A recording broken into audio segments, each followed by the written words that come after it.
Hi, this is Coach B with Blevins Nation Podcast. I was at the Southeast Coaches Clinic in Dry Ridge, Kentucky this past weekend, and we did a roundtable discussion. So all football, all rock, all the time. Show starts right now. Hi, this is Coach B. I'm here with coaches at the Southeast Annual. Will be annual? Yep, first year. Hell yeah. Well, this is the first year, so it's all right. So Coach Singleton, Coach Clark, and Coach Lewis. Chris, right? I know that's easy. I'm Chris, so that makes it easy to keep up with. Oh, yeah, definitely. All right, y'all may want to speak up a little bit so we can, come on in. I got it loud, but if I get too loud, then it'll be redlining on me. All right, so anyway, we're here at the clinic. We've definitely learned some cool stuff. Who was the offensive line guy? What's his name again? Ryan McDonald. Ryan McDonald. Yeah, good stuff. I enjoyed that. Good guy. Only thing is I would like to have seen more on run. Yeah. You know, I'm definitely leaning toward what he's doing with the slide and then man on man on the backside, and what give me some ideas what y'all do. I loved what you did. It's some cool stuff. Mr. Lewis. Coach Lewis, my bad. And where are all y'all from? You're South Carolina, you're North Carolina. I'm South Carolina. Grew up in North Carolina, but now coaching in South Carolina. Okay. Well, I'm in Cincinnati, but Mississippi bred and born. So I hear you. So yeah, whoever go, let's take off. First year in the program, we came in and kind of changed culture and whatnot. The kids did a pretty good job toward the end of the year, start buying in, get our system rolling, got a lot of talent coming back and whatnot. This year, hindsight, probably should have been a little more 10 personnel. Have a very talented quarterback, Craig Grant, who was North-South All-Star, broke pretty much every school passing record it was. We did a lot of vertical shots because we had fortunate enough to have a lot of speed on the outside. 4 vertical, double post, things like that. Comeback routes off of that. Shit, I'd have ran the ball. You had some big ass son bitches on the damn line. Yeah, well, Was any of them shorter than 6'2"? all of them. What? God, they do look bigger on film than don't They they? do. We had a couple 6-footers. Now my freshman heat, Kobe Ferguson, he's going to be a good one. He's about 6'2", 6'3", but he is a freshman, so he did a great job. He's a good kid. Going to work hard. But yeah, as far as our run game, we kind of had to search for some 10 personnel runs. If we wanted to run the ball, we had to get in 20 personnel or 11 personnel, with an H-back, whichever way you want to term it. Didn't have a true H-back, though. That put a run back there that, a kid that would do what you ask. What I'll probably tinker with from now on is finding ways to not have an H-back blocking down linemen. So we ended up doing a lot of wide counter, power read toss, stuff like that off of it. I'd like to do some more ISO in the future. I was going to ask if you did some ISO with the H-back. Because our quarterback, he's graduating, and we'll probably put You got one. You got a quarterback. We're gonna have to develop one. I got a kid in mind. He started something for us at corner as a freshman. Good athlete, really smart kid, an honors student. Yes sir, no sir, does what you ask. So Hey, go knock that wall down. He'll damn try. True leader. I love that. So I think he's one that can pick it up and be developed. But I'm going to look to do more of that. Myself and Coach Clark, we coached a guy at Bowling Springs at different times, but he's playing at Appalachian State now, Connor Reed. Okay. If I had a guy like that, we'd still be blocking down, kicking out on power and stuff, but you're not going to have that every year in a high school program, so I'm starting to get the philosophy. Let's move those guys around and get them on the second level instead. Well, if you move up here to Cincinnati, and coach at Elder or St. X, hell, you can have anybody you want. Absolutely. I won't say that out loud, but I understand that, brother. We played against Moeller in Kirk Open enrollment. My senior year, so we played against them. Yeah, matter of fact, my district is school choice, so we kind of fight that battle. Well, once they get out of 8th grade and they come up to freshman, if they stay Right. at your school at freshman, you might have them. But if a brother win or a dad win or something, I mean, shit, they're gone. The good thing that I do like about choice, though, is as coaches, it now forces you to market your program more so than anything else. And so that, to me, that's the fun part, because now it feels But like you're in sometimes the you can't. Your damn AD is a Right. soccer guy or a Right. baseball guy and or basketball. that's true. Administration is key. It really is. It's so damn political. Or you get a band guy. Yeah. And that's I know. I've been fortunate enough not really had that problem. I've had basketball or football guys as AD, and they love football and stuff like that, and it helps. I'm from Mississippi, I know. I mean, most of the time you find your damn AD's your head football coach. Woo! That's right. a win. That's a win. Win-win. Yes, sir. But, up here, that doesn't happen. Right. Well, we're basically a spread 'em and shred 'em team. That's what Spread we 'em want and to do. shred 'em. Kind of like Driven Ribbon. Yeah. We want to spread you out and run with our tailback, our quarterback, as much as we can. We run power, counter, ISO, trap. I love that. I love it. And we RPO off of it a little bit, and that's basically what we do. I mean, we try to find ways to, get the box, and if you don't want to give us the box, then we'll take what you give us on the perimeter. Oh, hell yeah. So that's in a nutshell what we do. Yeah. I mean, You do a pretty good job at it. You do. And where were you last year? Madison High School in Marshall, North Carolina. Marshall, North Carolina. All right. I guess you can call what I do is a bastardized version of a run and shoot. I'm not a pure. So if the run and shoot people with the purists would come and talk to me, they'll probably excommunicate me and say that you're an idiot and you don't run the run and shoot. But if you look at my pass game, everything that we do is pretty much stay true to the core of the run and shoot principles. I don't do the pass protections per se that they do. I'm more of a traditionalist with the pass pro. The run game. As far as what, big on big or just? No, I'm a half man, half slide guy. Okay. Like Coach McDonald was saying. Okay, cool. Okay. And then I actually came at a clinic yesterday. Came up with a new a scheme against the stack that I really liked, and I'm gonna steal. Big bar and steal, bro. Well, if you, the dumbest coach is one that doesn't take shit from other people. There You you know go. what I'm saying? I mean, But I mean, if you look at our pass game, we're route conversions, we're everything pure run and shoot does. But when you look at our run game, it's really based on what our O-line can do and what our quarterback can do. And so one year, we were a pure zone team. For a couple of years, we were a power ISO outside zone guy. I've been a shotgun veer, hanger hat on shotgun veer. It all kind of depends on who that trigger man is and what he can do and what he can't do really in the run game for me. But we're going to try to manipulate the box, play high tempo. If we're not getting upwards to 75 plus a game, I'm really frustrated as a play caller. But that's kind of what we do as a background. now, question, what do, I guess we've tried to be a spread team last year, and most everybody in our conference was a spread team, except the two damn last teams we played, and they were both wing T. Right. And damn it to hell, you got to change every day. Well, good thing it was the last two. I mean, if it had been two in the middle separated, that would have sucked. But do y'all run into a lot of that down in the South?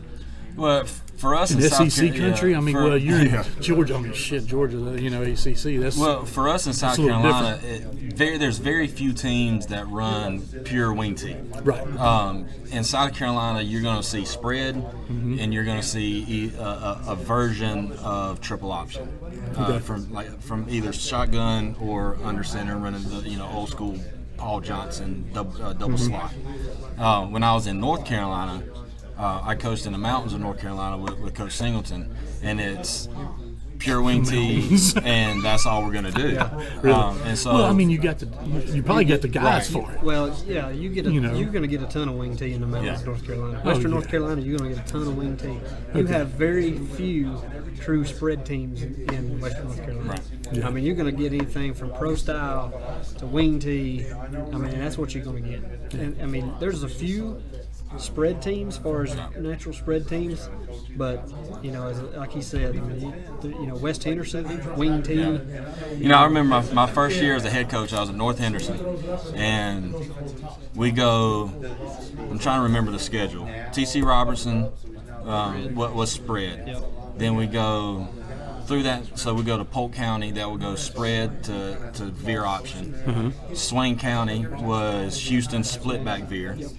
Then get into our conference play and go wing tee, flex bone, spread, and then wing tee again. Makes you love to be a damn offensive guy. And so I know that. And this is not a knock on any kind of like outside state coaches, especially in South Carolina. But I think younger North Carolina coaches that kind of cut their teeth in North Carolina, not necessarily better coaches, but that now they have the answers, especially on the defensive side of the ball, to where I faced this team one week. I face this type of team the next week, and so it's a little bit more balanced. Where in South Carolina, all you see is really triple option or spread. Well, I don't know how it is where y'all are from, but in 6A is 6A in Mississippi, and that's the big. Right. Up here in Cincinnati is opposite. 1A is big, but we have teams that are a 1 in the Division 2. So they play Division II teams all year, get in the playoffs, and bam, you play St. X, a 1A that just totally demolishes your ass. To me, that's just that's ridiculous. Do y'all run into that? Our conference, are you in different? Our conference was a 1A 2A split conference. So we played some 1A teams that were, decent teams. You're in there with like Mountain Heritage, who definitely could be a 1A team. Right. And when realignment comes around, they probably will be. But and you're talking about a spread, run it down your throat offense. That's what they do. Their quarterback holds the rushing record in Western North Carolina. It's ungodly because that's what they do. They run power, they run counter, and they will run it till the cows come home. Wow. But there's a lot of in North Carolina. There's a lot of split conferences. Where you've got 2A, 3A. Right. And you've got 4A, 3A. Now, how's y'all's public to private? Public way bigger? We don't really have we don't really compete with private schools. Right. There are a few that are in our public school league, like you got Bishop England, Christchurch. That's really it. Basically in St. Joe's, up in Greenville, and basically they play classification up. I know Georgia, if they're going to play in public school, I think they take enrollment in half. But if it's like single gender, like if it's all male, like a St. X would be, I think they double it. Oh, okay. I believe. I'm not 100% sure. But we don't really, like in the lower state, you got Bishop England, and I'm not really sure. Is Oceanside where I think they're charter. I think they're a charter school, and I think they're trying to be the South Carolina version of IMG. Oh, okay. And so that's like grade 13 or something like that, isn't it? I don't know much about it, but you. Their quarterback, he signed with Wake Forest. Yeah. I saw that. I don't know how it works. It's kind of like they did in Columbia. But the thing that I've seen from coming from the South to the North is in the South, truly, private schools is really not that big of a deal where we are. And so, where we're at is public school.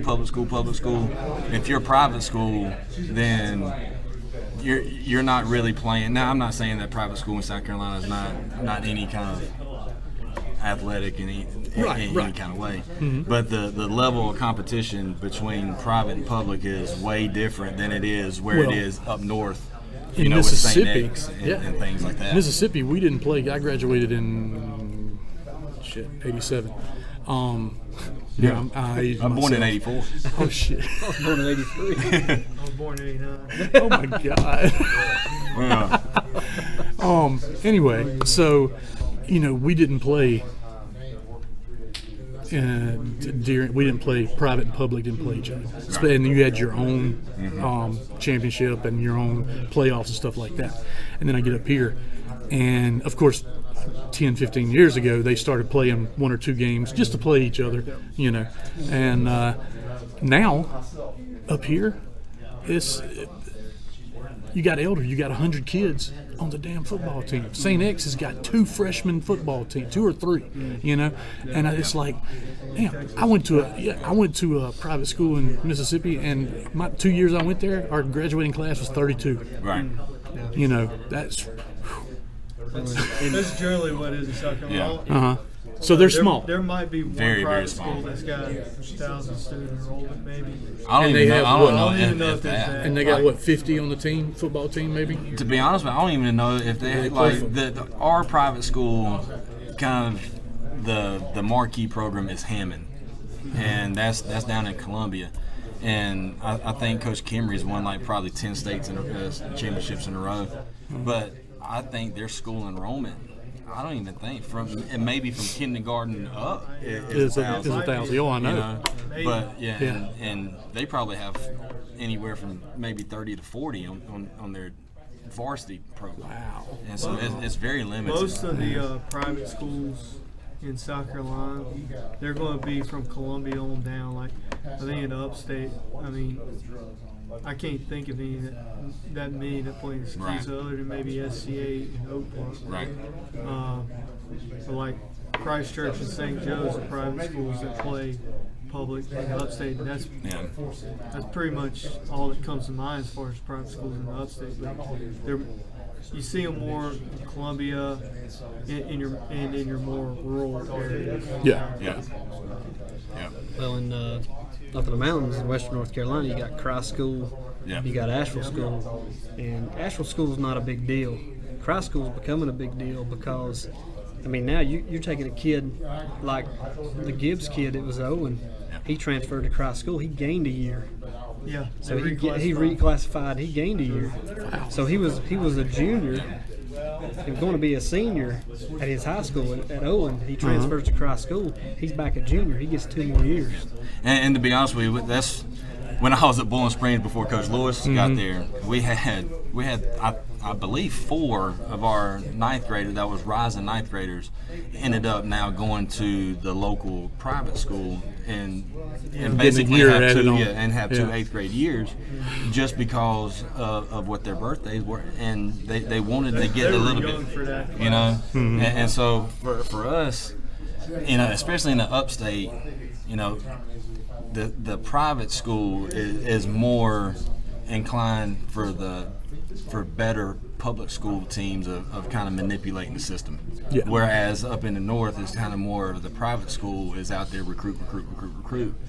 Like public school now, hey, go here to this private school or go homeschool for a year, and then now we're gonna get you back to where you go.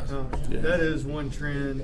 It had about an 8-year span in South Carolina where that was kind of a trend. Kids like going to 6th grade or 5th grade twice, stuff like that. Of course, there were some issues there and some people got shut down about it. I'm not going to mention any names. There's a very famous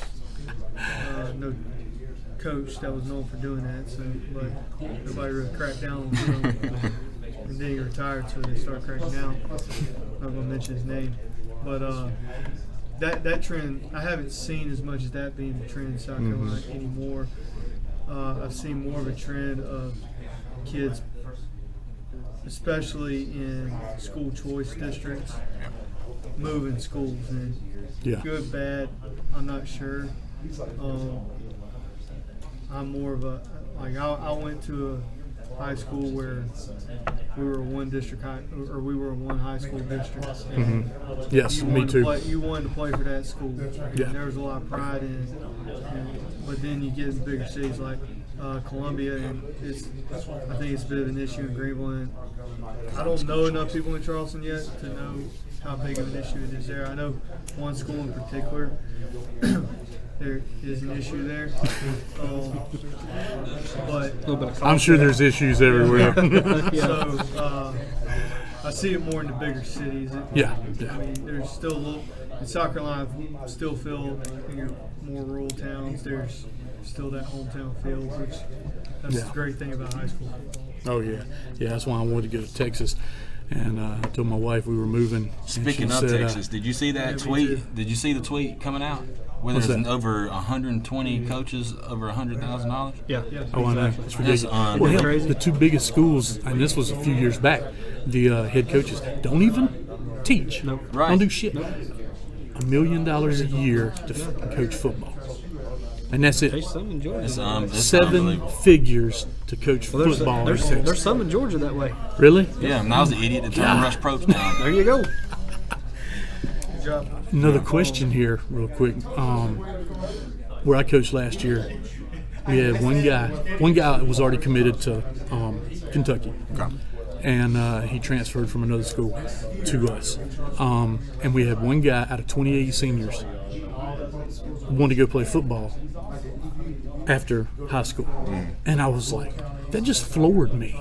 I've never had that. And I asked most. I said, well, why the hell did you play football? Because I like it. Yeah. Well, I'm okay, Right. but I don't know. I'm speechless over that. Does that happen to y'all a lot? Well, I don't think it happens with us, and it goes back to the kind of the old school mentality that football in the South is a religion. And a way of life. You know, I mean, it is, and so football is and very, very important. And I think it kind of goes back to a lot of different things. And like it or not, predominantly it stays true. Northern part of the United States is a little bit more well off than us in the South. And so for some. Not necessarily all demographics. I mean, I grew up on the farm, and I was poor. But that's all we have. If we're gonna get out, it's either go work in the mill or go to military, or now I'm gonna try to use this platform to get out. And so I think that's kind of really, really big for the South. And I can see that. You know. Yeah, I can see that. Yeah, we rural school. Kids still love to play football, but what I'm starting to see is not as many kids watch football. Oh my God, I know. Much. Like, yeah, they'll play Madden, they'll watch the highlights and whatnot, but they don't really go to games as much. And Yeah. I guess another thing is about going to the next level. I'm starting to worry that kids enjoy being recruited more than they enjoy playing the game. I totally agree with that. Wow. That's one thing that kind of worries me. Like, you know, with the emergence of, you know, Twitter and whatnot. Well, not only that, you know, you got Oregon that's got 19 fucking uniforms, and I'm sorry, today's kids are gonna go, oh hell. Eyes are huge as shit, and they go, oh yeah, I want to go to Oregon. Well, really? I don't give a shit about the damn color of the uniform. My wife loves the damn color of the uniform. I love football. Yeah, seriously, kids are strange nowadays. But it is a big deal. It's a big deal. And I know it is. I mean, even at Madison, my first year there, I walk in, Coach Rodomer takes me in the equipment room. We've got 6 or 7 different uniform combinations. And I'm like, okay. You know, he said, well, in his defense, he didn't get them. They were ordered before he came. But our kids, that was a big deal. Oh yeah, That was a big deal on Friday or on Thursday. You know, what uniform is the seniors going to pick for us? Or what uniform combination? We did a deal at Burns. We had a Nike contract with Burns. Like, they fly a coach out there for a Nike Summit every year. So we'd get a couple sets, and every once in a while composite sets. Like, we had blue jersey, white jersey, red jersey, and a charcoal jersey. Well, what we kind of did with it, we tried to make captains a big deal again. Mm-hmm. Like we made Coach Lane have them go through an interview process, and I thought that was a good skill for them to have. Mm-hmm. That's an idea I want to use when I'm a head coach. Is, just have them kind of like on a job interview, help them out, make them dress up, wear a tie, and all that jazz. And one of their things that they got to do, they got to pick uniform. Obviously, we all got those guys that, they're going to wear the accessories. They won't wear the funky socks and whatnot. Well, we made a rule, all right, everybody's wearing the same color accessories. So Yeah. they say, all right, we're wearing red jerseys and white pants, and you wear white accessories. So all your tape, all your wristbands, all your socks have to be that. And I'm okay with all the uniforms as long as we look uniform. Yeah. Yep. And I think if you give that to the kids, that's just something they like. It'll, make fun for you. I agree with that. And It is, but I'm just saying As it is over exaggerated though. I mean, there's too Right. much stock put into Yeah. it. Yeah, you're right. It's fun, but Well, too much stock. Here's another thing on the recruiting. How many times have you seen lately where a kid didn't have an offer, and all of a sudden he gets an offer, and then all these other schools offer him? Well, that's the beauty of it. Did you not know? If you do your job and you're scouting, you knew the kid was good enough before. Well, I've seen Oh yeah. I've seen guys, based on who gave him they the know offer. about a kid, and let's say he's in state, Yeah. and nobody's offered him yet. Well, let's just wait so we don't, start ringing the bell and everybody jumps in. Yeah. Like, Do you like this early I think signing? there's good and Yeah, there's good and difficult, Good and bad. difficulty with it. For like your mid-major, as far as the colleges go, it's good for those big-time guys to get it over with, get it done with, and if they want to enroll there, go ahead. They can put that out of the way. They don't have to field all these calls all the way through over their Christmas break and all that stuff. They get the family time, get to be a kid. And I think it helps your East Carolinas, your Middle Tennessees, your App States, and then your FCS schools. I think it helps clear. I talked to a couple coaches. I understand that. I know what they you're say saying. it kind of clears up the picture for them. Yeah. Like, Yeah. well, we've offered this guy, and we don't know. Well, he went ahead and signed with us. We're good. Or, okay, they didn't sign. They're going to offer him quick. Now we can go ahead and move on. We don't have to wait and hope. Like Cody Sensabaugh, for example, when Clemson the same year I did, he was committed to Appalachian State up until the week before signing day.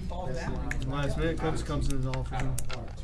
Well, hell yeah. He goes I Clemson. mean, yeah, shit. So App no-brainer. State, so that put App State in the ball. So I think it helps schools like that. Yeah. That get those kind of Yeah, I can guys. see that. But now the problem I'm seeing is with some of your Division IIs, NAIAs and stuff, it clouds the picture for some of them in a sense. We got some kids, like some of the kids I had on film, it's been their first year playing in several years, and they're very talented kids. But there wasn't any film on them, and their grades are fine. They're qualified, but people don't want to take a chance on them. Oh, yeah. So they're probably going to end up having to go to JUCO for a semester. And you know what? There's not a damn thing wrong with there's it. not- I went there's not a JUCO. problem. I went JUCO. But that's another thing. There's a negative connotation with that. Oh yeah. Which that could be a whole nother discussion. Oh yeah. You know? Oh yeah. But, But I like the fact that if you qualify D1 when you graduate, you can go JUCO. If you don't get, get an offer or anything, play a year and come out, and you don't have to sit out a year. Or you can go 2 years and get your damn associate's degree and then to come out. But if you go D2 or D3 or NAIA, you have to sit out a year. So why not look at the big picture and go, shit, I can play 2 years, junior college, maybe not, but at least one, and then go D1 if you're good enough, you know what I'm saying? But potentially play 4 years. Yeah. I mean, shit, if that's what you, damn, that's the way I'm going. A lot of things that we did with our JUCO guys, because I played at Western Carolina, if we had a 1 year JUCO guy and we knew that he can play for us, but I don't know if he's not that number 2 guy, we'll still burn his red shirt. You know what I mean? So now we're still kind of helping him out with that too. You know. Yeah. Yep. And I have noticed a lot of guys. One college, for example, their offensive lineman graduated, and they just didn't have any coming up the pike. They had to get one from JUCO. They had to get somebody experienced. But I've told kids several times, there's a place for it. If you want to play, there's a place for just about anybody. There's a role for you. The question is, how far are you willing to go, and what are you willing to sacrifice? Because you might have to go way out somewhere in California. You might have to go to Kansas. California is a totally different monster in that's a JUCO. different They have their own damn JUCO. There's so many of them. You know what I'm saying? They don't even compete with the national JUCO. You know. So. And the question is, all right, you want to go play in college ball, and people, fact of the matter is, people just aren't coming through for whatever reason. You don't have enough film. Maybe your grades weren't where they need to be at the time. Maybe you're school. Maybe you're just kind of out of the way, and you just don't. Maybe get your a lot of coaches traffic. didn't give a shit. And there are guys like that. That happens. There's guys like that, and that's unfortunate. Yeah. Because guys like us who do put in the work. Right. We would you be here still all have to night if say- I got into that subject. Yeah. You still have guys saying, well, Hey, my coach didn't do anything. we got weeks. We can hit something anytime you know, on the phone. Well, yeah. Well, what kills me, and I'll leave it at this, is, and I've talked to you about this. Our head coach left this year, August 1st. Okay, he took a different job. Mm-hmm. He decided to go a different route. He did the best thing for his family. I'm okay with that. Yeah. They give a guy a head coaching job who has no experience just because he'd been at the school longer than anybody else. Takes the job. So we're standing out here to practice. You know, we're going into week 1. Where's the head coach? Yeah. Nobody knows. Phone rings. He's at home. What? Man missed multiple practices Oh my God. all year long. Never had any input in the game plan. Never had any input in practice. Sat there Wow. and collected a paycheck. Wow. But to me, though, that's the type of people schools are hiring. Oh yeah. Just because, one, he's been at the school longer than anybody else. I don't give a. You know, but it doesn't matter. That they don't want to deal with the problem of actually trying to open something up and actually get a coach in that actually cares about football and cares about the kids and cares about kids aren't going to play for a guy that don't care about them. I don't care if you don't care about them. They ain't going to play for them. I'm starting to notice I'm going to leave it at that. I mean, once again, there's a place for everybody, but there are a lot of guys out there, like, they're teachers, that's great, and they end up helping out. But that's what they are. They're not ball coaches, Oh To yeah. me, this is Yeah. my profession. Oh, yeah. And I think, I'm a teacher too, and I take that serious. Yeah. But the two go hand in hand. If you're going to be a good football coach, you got to be. Oh, you got to be able to teach. You got to be Yeah. able to teach. You got to be able to relate it to them. So they go hand in hand. But Yeah. I interviewed with if I wasn't coaching football. I interviewed with a coach one time, and I've been OC 3 times, but one was junior high, once was freshman, and then once was JV. So I haven't had varsity, but I want my shot at it. And this guy calls me in, and he says, "Well, you don't have experience at varsity, blah blah blah." And I got another guy, I've been doing blah blah blah. And he was the first-year head coach. And I said, "Well, you know what?" I said, when I was 16, tried to get my first job, I didn't have any damn experience. I said, you don't have any damn experience getting a high, head coaching job. So what's the difference? And of course I pissed him off. I didn't get the damn job, but but I'm serious. It's that double-edged sword. It's a catch-22, and it's so damn frustrating. So anybody out there that needs a damn OC, I'm available. That's right. I hear you. Well, yeah, And so is Coach Singleton. yeah. Team free agent. We're winning a lot of ball games. Oh yeah. Well, coaches, Undefeated. I guess we need to wrap it up and get out of here so we can get up in the morning. I don't know. I don't drink, so. Well, we're in Dry County. So. Oh shit! Really? Yeah. We don't have those in Ohio, I That's why it's guess. called Dry Ridge. Really? I don't know. I assume. I appreciate you having us That's on. awesome. sir. Hey man, enjoyed it. Coach you, Clark, Coach Singleton, and Coach Lewis. Enjoyed it. Oh yeah. This is Coach B. I'm signing off. Okay. That's the end of our roundtable discussion on Blevins Nation podcast. I'd like to thank the coaches. You can check them out at Twitter at Coach C. Lewis 23. at Justin Y. Clark, at Slade 248. And of course, you can always check us out at Blevins Nation and on Twitter and Facebook. And you can always check us out at www.blevinsnation.com. We're on iTunes, we're on Google Play, we're on Spotify. Now we're on YouTube. Go by, leave a comment, and subscribe. You'll get all the new stuff. And we'd like to thank our sponsor, fuelthejourney.org. Stop by, start a new you, and you can always check out readylistpro.com. Amazing place, amazing things they're doing there for the football. That's it. We get ready for next episode. See you later.